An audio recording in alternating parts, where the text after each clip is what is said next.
வணக்கம் நண்பர்களே, விஜய் பிரயாக் பேசுகிறேன். லா ஆஃப் அட்ராக்ஷன், இந்த பிரபஞ்ச ரகசியத்தை வச்சு எப்படி நம்ம பிஸ்னஸில் சக்ஸஸ் பண்ணுறது, லாபம் ஈட்டுவது, ப்ராஃபிட்டை கொண்டு வருது, ரெவன்யூ கொண்டு வருது, சக்ஸஸ் பண்ணுறது, இதெல்லாம் பார்க்கணும்.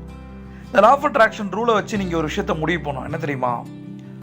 லைக் அட்ராக்ட்ஸ் லைக் அப்படின்னு. ஒத்தவை ஒத்தவற்றை ஈர்க்கும், ஒத்தவை ஒத்தவற்றை ஈர்க்கும். இப்போ நம்மளுடைய பர்சனல் கேரக்டரை எடுத்து பார்ப்போம். நாம் யார், நமக்கு என்ன கேரக்டர் இருக்குது, என்ன மாதிரி கேரக்டர்களை நாம் ஈர்க்கிறோம் அப்படின்னு பார்த்தீங்கன்னா, நான் எல்லா வீடியோலையும் சொல்வேன், கம்ப்ளைண்ட் கேம். கம்ப்ளைண்ட் பண்ணுறோமா இல்லையா? அது சரியில்லை, இது சரியில்லை சொல்கிறோமா இல்லையா? அவளால் தான் ஆச்சு, இவளால் தான் ஆச்சு.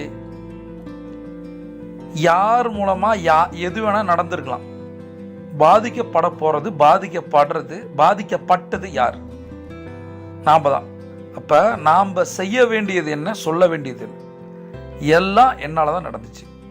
என்னுடைய எல்லா தோல்விகளும் வெற்றிகளுக்கும் நான் தான் காரணம். மாற்றி சொல்லுங்கள், என்னுடைய எல்லா தோல்விகளுக்கும் நான் காரணம், என்னுடைய எல்லா வெற்றிகளுக்கும் என் டீம் காரணம். இதுதான் லீடர்ஷிப்.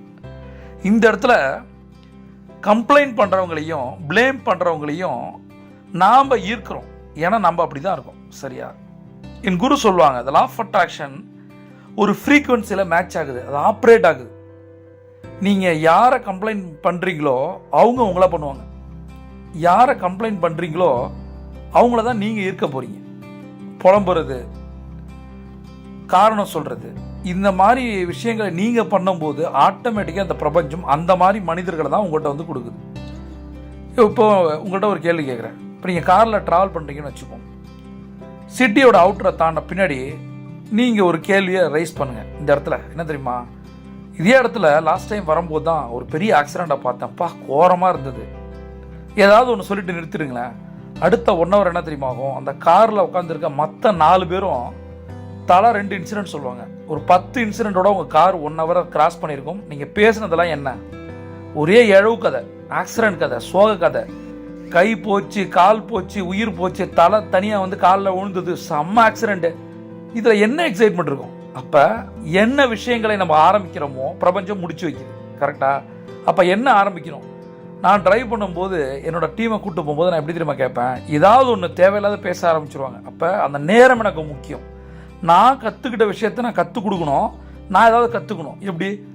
இப்போ நான் கேட்பேன், வேறு என்ன மோட்டிவேஷனல் ஸ்பீக்கரோட வீடியோஸ் நீங்கள் பார்த்தீங்க, இங்கிலீஷ்லையோ தமிழ்லையோ, அதில் என்ன உங்களுக்கு பிடிச்சது, உங்களுக்கு பிடிச்ச, உங்களுக்கு இம்ப்ரெஸ் பண்ண லீடர் யார், ஒரு மோட்டிவேஷனல் ஸ்டோரி சொல்லுங்கள். இந்த மாதிரி கேள்விகளை நான் கேட்பேன். கேட்டுட்டு நான் பாட்டு ட்ரைவ் பண்ணிகிட்டே இருப்பேன்.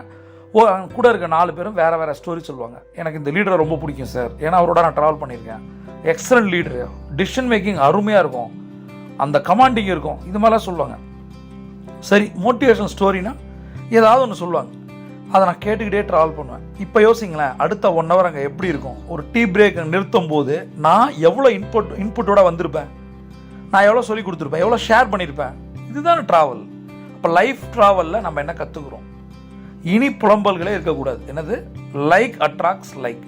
இப்போ பிஸ்னஸில் இதை எப்படி எடுத்துகிட்டு வரணும் அப்படின்னா, என் குரு சொல்லுவாங்க, கம்யூனிகேஷன் இஸ் த கீயில். கம்யூனிகேஷன் நான் சொல்ல பாருங்க, success equal to C3, confidence, communication, contacts. Right? அந்த பாசிட்டிவ் கம்யூனிகேஷன், பாசிட்டிவ் கன்வர்ஷன் வேறு மாதிரி இருக்கும். அந்த கான்வர்சேஷன் தான் கன்வர்ஷனாக மாறுது. அது ஆட்டோமேட்டிக்காக பாசிட்டிவ் பீப்புளை கொண்டு வருது. Positive conversation, positive people. Success attract success. சிம்பிளா, வெற்றியை தான் கொண்டு வரும். நீங்கள் தோல்வியை கொண்டு வரும். புலம்பல்களை கொண்டு வரும். அப்போ யோசிங்க, அந்த மைண்ட் செட் கேம் மாற்றுங்க. இப்போ அதை நம்ம பேசிக் லெவல்லேருந்து ஒர்க் பண்ணிகிட்டே போகணும். எடுத்தோடனே ஒரே நாளில் இந்த வீடியோ கேட்ட உடனே நாம் பாசிட்டிவாக மாறிட முடியாது. ஏன்னா இத்தனை வருடங்களாக நம்ம வளர்க்கப்பட்ட விதம், நம்மளோட எக்ஸ்பீரியன்ஸு, நம்மளோட தாட் ப்ராசஸ், ஆட்டிடியூட், இது எல்லாம் மேபி நெகட்டிவாக இருக்கலாம், ப்ளேம் கேமாக இருக்கலாம், கம்ப்ளைண்ட் கேமாக இருக்கலாம். இன்னையிலேருந்து நாம் காஷியஸாக மாற போகிறோம். 50,000 60,000க்கு மேற்பட்ட எண்ணங்கள் வருது. நெகட்டிவ் பீப்புள் கூடயே இருக்காங்க. இவங்களை எப்படி பீட் பண்ணி கடந்து வருது? ஒவ்வொரு எண்ணங்களையும் கவனிங்க. அவ்வளோதான். இது சரியா தப்பா, உள்ள உடலாமா வேணாமா, இந்த கான்சியஸ்னஸ் உங்களுக்கு வந்துருச்சு அப்படின்னா எல்லா லெவலும் வேற மாதிரி. நீங்கள் ஒரு ரேஸில் இருக்கீங்க. இப்போ நீங்கள் ஒரு ரேஸில் ஒரு ட்ராக்ல உட்காந்துருக்கீங்க. அந்த பிஸ்னஸ் ரேஸ்ன்னு வச்சுப்போம். நீ ஒரு 100 மீட்டர் ஓட போகிறீங்க. ஓடுறவங்க எல்லாருக்கும் என்ன மென்டாலிட்டி இருக்கும்? நாம் தான் ஃபஸ்ட் வர போகிறோம் அப்படின்னு. எந்த ஒரு சாம்பியன் இருந்தாலும் அவனை பீட் பண்ணணும், நம்ம தான் நம்பர் 1 வரணும்னு சொல்லிட்டு. இந்த இடத்துல வேற ஏதாவது நீங்கள் யோசிப்பீங்களா? எப்போ ட்ரிகர் அழுத்த போகிறாங்க, நம்ம ரன் பண்ண ஆரம்பிக்க போகிறோம், அந்த கெட் செட் கோ அந்த மைண்ட் செட்டில் தான் எப்பயுமே ஒரு பிஸ்னஸ் மேன் இருக்கணும்.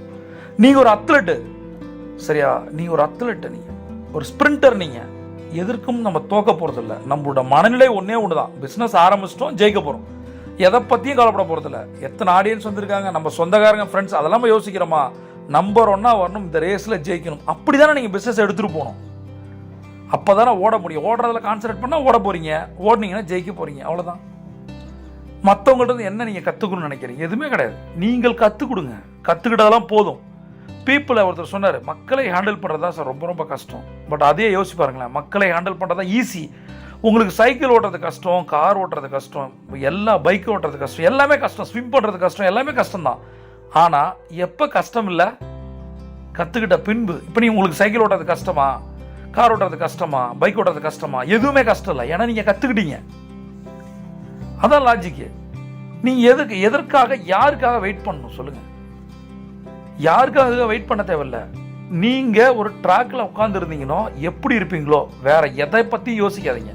பிஸ்னஸை பொறுத்த வரைக்கும் மார்க்கெட்டிங் கஷ்டம், சேல்ஸ் கஷ்டம், ஹெச்ஆர் கஷ்டம், ஆப்ரேஷன் கஷ்டம், ஃபினான்ஸ் கஷ்டம். அப்போ எதுதான் ஈஸி? இதெல்லாம் ஈஸியாக மாறணும் அப்படின்னா சிம்பிளான விஷயம்தான். ஒத்தவற்றை ஈர்க்கும். நீங்கள் சரியான மைண்ட் செட்டில் இருந்தீங்கன்னா ஆட்டோமேட்டிக்காக நல்ல இன்வெஸ்டரை ஈர்ப்பீங்க, நல்ல வெண்டாரை ஈர்ப்பீங்க, நல்ல கிளையண்ட்டை ஈர்ப்பீங்க, நல்ல டீம் மெம்பர்ஸை ஈர்ப்பீங்க. புரியுதா? திரும்பி பார்த்துடாதீங்க. என்னோட குரு சொல்கிற விஷயத்தோட கடைசியாக நான் முடிக்கிறேன். You set the tone, you set the tone அப்படின்னு சொல்லுவாங்க தெரியுமா? நீ செட் பண்ண எல்லாத்தையும். You are a trend செட்டர்.